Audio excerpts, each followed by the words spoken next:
Hello বন্ধুরা, আসসালামু আলাইকুম। আশা করি সবাই ভালো আছেন। এর আগে এই ফুলের পেইন্টিং ভিডিও আপনাদের সাথে শেয়ার করেছি। আজকে জাস্ট এই ফুলের মাঝে আমি কিভাবে ওয়াশ দিয়েছি সেটার ভিডিও আপনাদের সাথে শেয়ার করতেছি।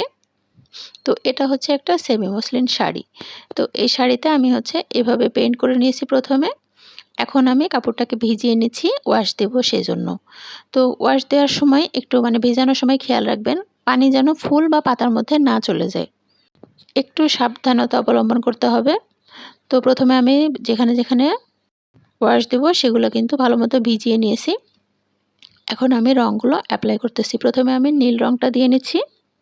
তো এই যে তুলিটা আমি একটু মোটা তুলি নিয়েছি, নিয়ে এভাবে রঙটা দিয়ে নিচ্ছি। তো ওয়াশ দেওয়ার জন্য এখানে আমি 4টা রং ব্যবহার করেছি।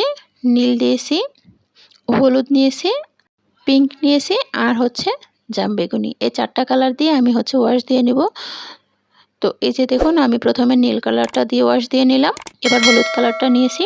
তো নীলের সঙ্গে হলুদ মিলিয়ে গেলে কিন্তু সবুজ রং তৈরি হয়। এজন্য একটু হালকা সবুজ মনে হচ্ছে।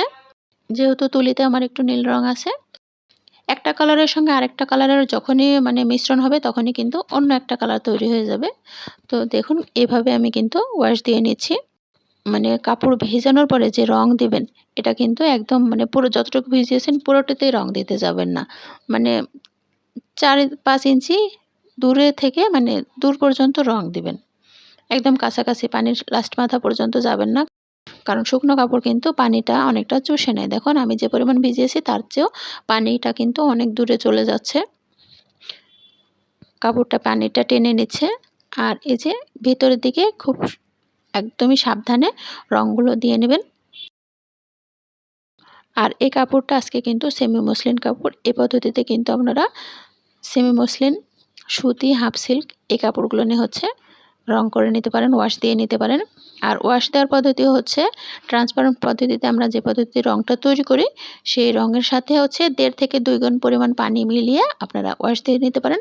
তবে ওয়াশটাকে যদি হালকা করতে চান পানির পরিমাণটা আরও বাড়াবেন, আর যদি ওয়াশটাকে গাঢ় করতে চান তাহলে কিন্তু পানির পরিমাণটা কমিয়ে দিবেন। তো আপনারা যদি হচ্ছে ওয়াশ পছন্দ না করেন তাহলে কিন্তু সরাসরি এভাবে ফুল পেইন্ট করে শাড়িটাকে রেখে দিতে পারেন। আর যদি ওয়াশ পছন্দ করেন তাহলে আমার মতো এভাবে ওয়াশ দিয়ে নিতে পারেন। আমার কাছে কেন জানি ওয়াশ দেওয়া কাপড়টাকে একটু বেশি কালারফুল লাগে, ভালো লাগে।